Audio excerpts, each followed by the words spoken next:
give it a go, yeah. I had a grind, working for money in the door. Also, like, another thing I just wanted to vent, like, to people who have LinkedIn accounts. I think everyone, okay, that's a very like a bad assumption, but most people should have ilanduka. Also, like, I feel like LinkedIn is that like that hype man, right, who's unnecessary.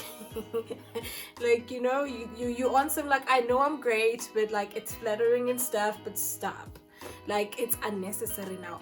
They're like, there's 95 people that viewed, or in this Jalo, go to people are noticing my good profile, or I'm like, I've only had 2 jobs.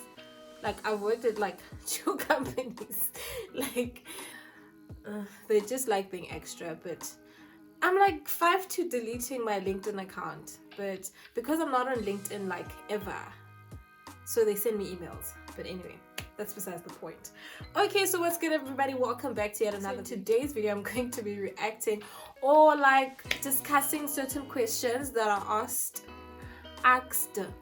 It's always a problem that are asked. Yo. So this to me is statistics. These people don't know how to pronounce. So to me, asked and statistics, same WhatsApp group. But anyway, by software engineers. Okay. So the first question, right, goes like this. So as a software engineer, should I tell my boss that I'm not interested in the assignment that they had given them?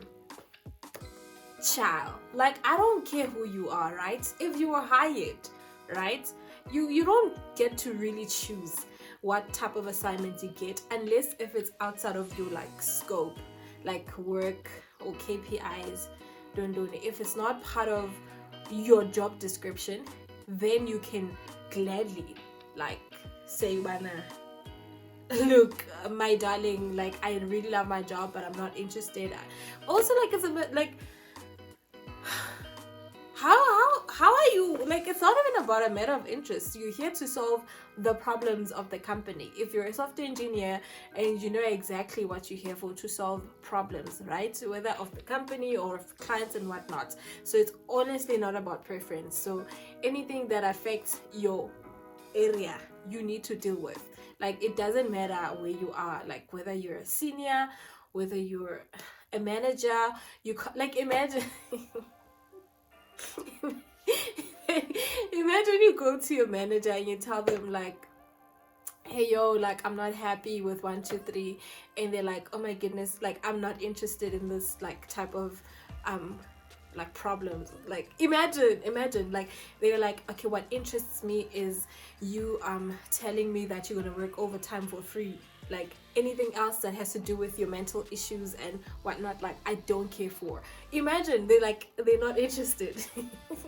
It's their job, they have to be interested. So it's not a thing. Like, how are you not interested? Oh, just quit your job. Just quit your job.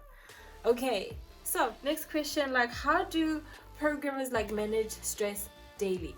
I'd like to think that we are different as people, so how I would deal with stress is different. So initially, I'm a very, okay, not initially, but like in general, I'm a very like highly anxious human being, right? Like, very anxious to a point where I feel it in my body. Like, you know, there's stress and there's your body like feeling the anxiety, like you are scared, like you get it.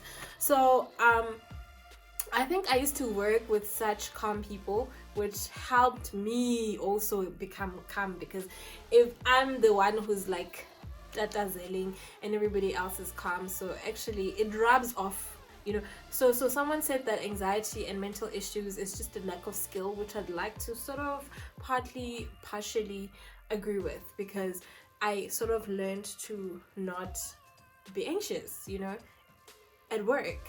You know, work doesn't make me anxious at all. Yeah, so basically you just need to be calm. That's okay. It's not even about how do you manage, like, don't be stressed. The whole thing is just don't be stressed. I know it's bad advice, but like, just think of it. My ex-therapist, used to ask, she used to say, just ask yourself, like, what's the worst thing that could happen? So this person is like, is it true that a lot of software engineers like do like 1 hour worth of programming and then they just browse the internet for the rest of the day? I don't know what that means, like browse the internet.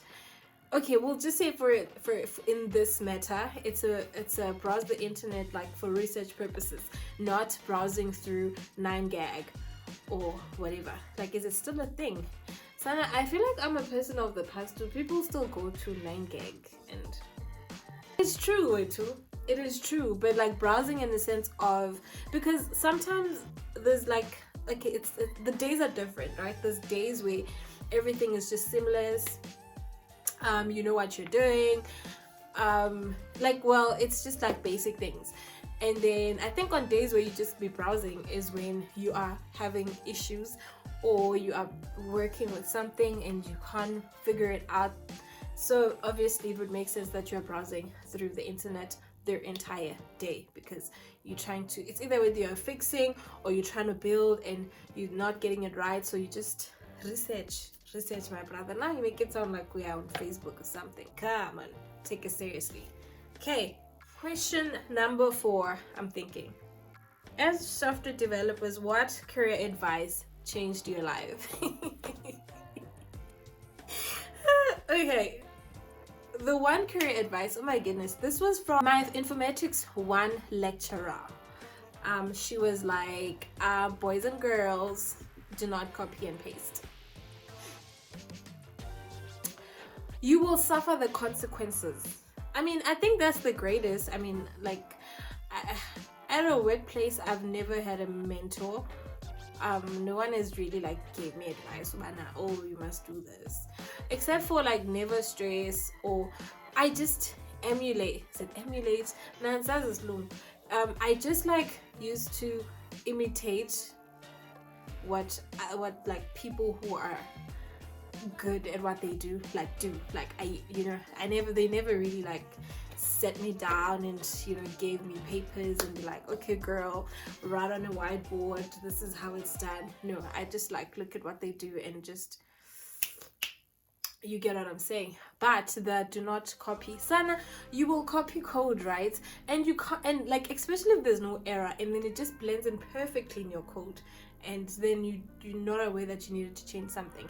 There you are, the whole day debugging something that you created, debugging problems that you created. So never copy and paste. I mean, other than that, Sana, I'm not enthusiasm, but the biggest advice I can give to you is that you're enough, you're worthy, you deserve to be where you are, and you are amazing. Question number 5. As a software developer, is it bad if I just want to stay average, get the paycheck, and enjoy my after work?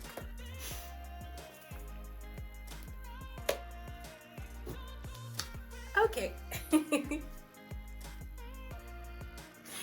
and that person asked that question, I like this, right? Because personally, I have no desire of being a manager. I have no desire of being whatever. Like, I just want to get my job done. I just want to write code and go home.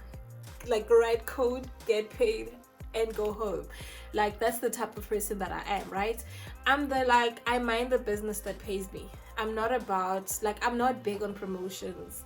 Like, I know you're probably thinking, but like when I started out in tech, like professionally, okay, not that I've ever, you get what I mean.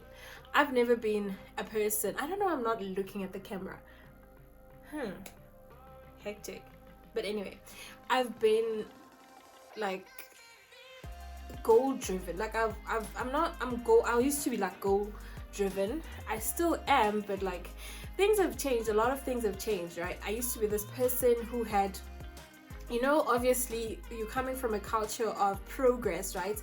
You're coming from a culture where you're in the grade 1, you're moving on to grade 2 up until matric. Like every single year there's like progress, you can sort of like see where you're going.